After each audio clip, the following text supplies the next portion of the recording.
Hello everybody! So a little while back I had one of my viewers ask me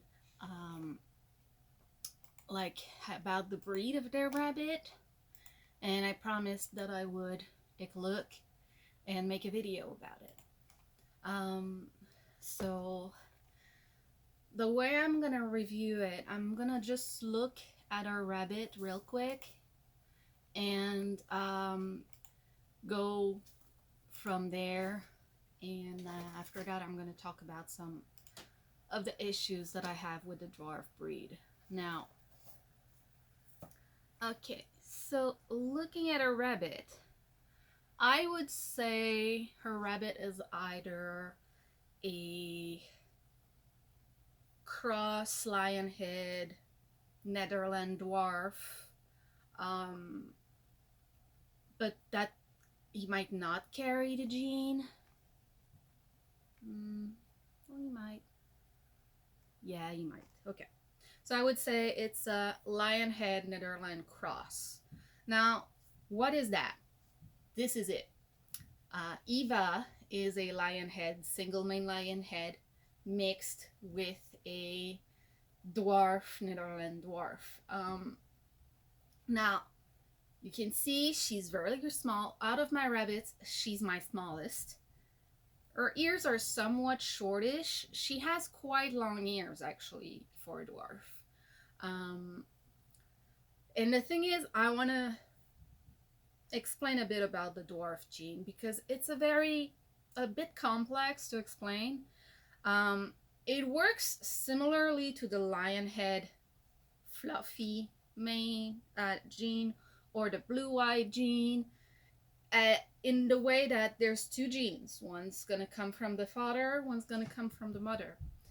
If I take the lionhead example, if one parent has one copy of each gene, you're gonna have 50% of the babies that are gonna be single mane, 25% that are gonna be double mane, and 25% that are gonna be no mane, which means they have not received the gene from either parents.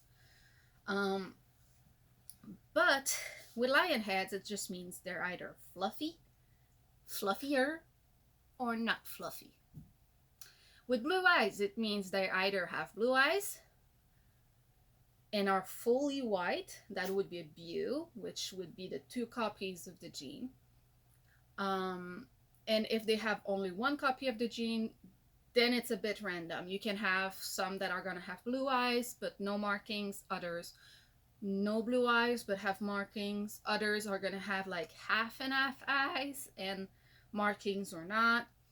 It's a little bit random there, but no issue. And then you're going to have the other 25% that's going to be no markings and no blue eyes. So with both the lion head and the blue eyes, there are no real issue to if they have both or have none. It's only a matter of conserving the quality of the race or of the gene that you're trying to do as a breeder, I mean. And the thing is, that's not the case with the dwarf gene. And which it's why, like, I mean, I have a breeder mindset, okay? And this is where my issues with that gene are gonna stem from. Now, plenty of breeders do breed Netherland dwarves and other dwarf breeds, lionhead dwarves, and so on. I get it. There's a very high demand for smaller rabbits, but to me, there's a big difference between smaller and dwarf. And this is where my issue stems. Now, I pulled out some My Little Pony toys to have as a visual aid because I feel like otherwise my terms are probably gonna get messy.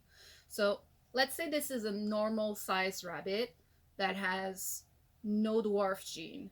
It's not a small rabbit, it's just a normal size. It's not a giant breed, just a normal, like the run of the mill, basic normal gene, normal rabbit, normal size.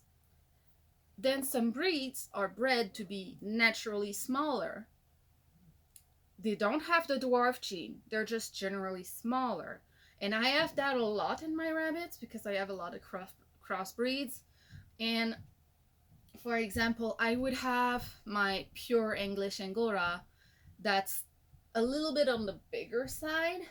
And then when I have a crossbreed for, say, Clovis was the pure blood English Angora that I had. I gave him away to one of my best friends, so he's super happy. Um, from him, I kept two babies from the exact same litter. Those two babies are Negri and Grisna. Grisna is female, Negri is male. Both are single mane, black English Angora lion head crosses. And I know they're single mane because their mother was double. Now, whole messiness of stuff. But my point is, you have, let's say, Clovis, and then you have the mom. Well, Grisna took after her dad. So while she's smaller than dad, she's like maybe yay big compared to dad. And then compared to mom, she would be bigger, you know? And then you have Nagri, who took after his mom and is just a tiny bit bigger than mom, like barely anything. He's about the size of his mom, actually. No dwarf gene in this, just the natural size of the rabbit. So in the same litter, same parents, they're basically twins because they're the same genes, same colors, everything. It's just one's male, one's female, one's smaller, one's bigger. So when I'm going to be talking about the size of a rabbit, saying normal size, I'm going to use this one. When I'm going to say a small rabbit that has no dwarf gene, I'm going to use this one. And that's my point. So Grisna, I would consider somewhat normal size, and Nagri, I would consider a smaller. Now, if, per se, we have a normal size rabbit, but that carries the dwarf gene, what happens? I'm going to use these two. This one being a normal size with the dwarf gene, but that the normal size is like stronger and kept the bunny bigger, or the normal size but